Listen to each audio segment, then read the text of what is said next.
RJD का भ्रष्टाचार तो बिहार का बच्चा बच्चा जानता है। लेकिन अगर कोई मुख्यमंत्री है, कोई मंत्री है, कोई प्रधानमंत्री है, तो वो जेल में रह करके भी सत्ता का सुख पा सकता है। जब ये कानून बन जाएगा तो प्रधानमंत्री हो या मुख्यमंत्री या फिर कोई भी मंत्री, उसे गिरफ्तारी के 30 दिन के अंदर जमानत लेनी होगी।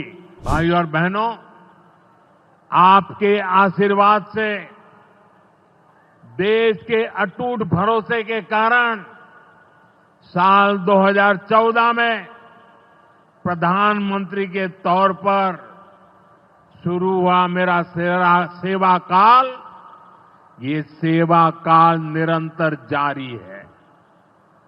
इतने वर्षों में हमारी सरकार पर भ्रष्टाचार का एक भी दाग नहीं लगा। जबकि आजादी के बाद कांग्रेस की सरकारें जो 60-65 साल तक सरकार में रही है, उनके भ्रष्टाचार की लंबी लिस्ट है।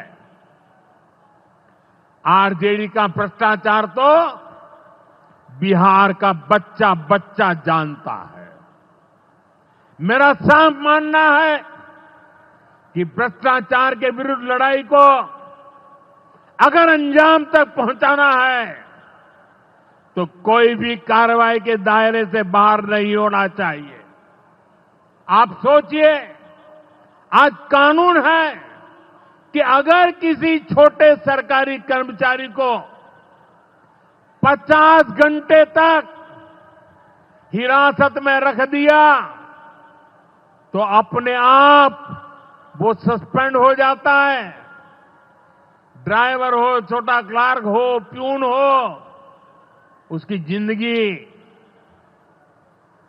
हमेशा हमेशा के लिए तबाह हो जाती है।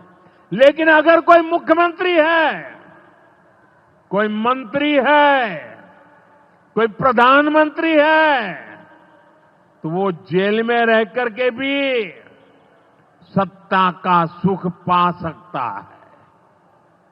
ये कैसे हो सकता है? हमने कुछ समय पहले ही देखा है कि कैसे जेल से ही फाइलों पर साइन किए जा रहे थे, जेल से ही सरकारी आदेश निकाले जा रहे थे।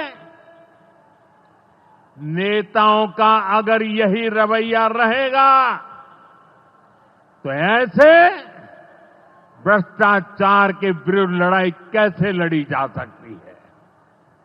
साथियों, संविधान हर जनप्रतिनिधि से ईमानदारी और पारदर्शिता की उम्मीद करता है।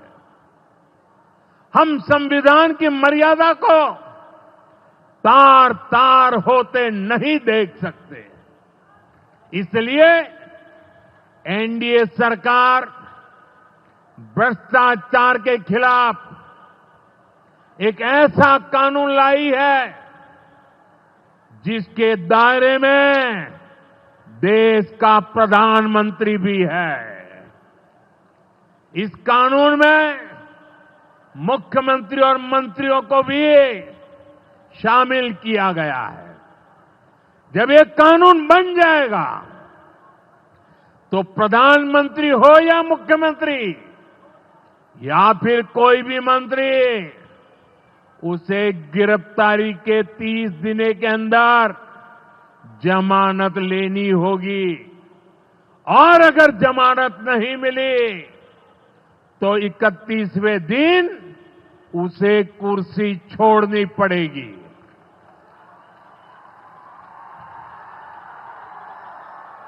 आप कहिए भाइयों, जो जेल जाए उसने कुर्सी छोड़नी चाहिए कि नहीं छोड़नी चाहिए?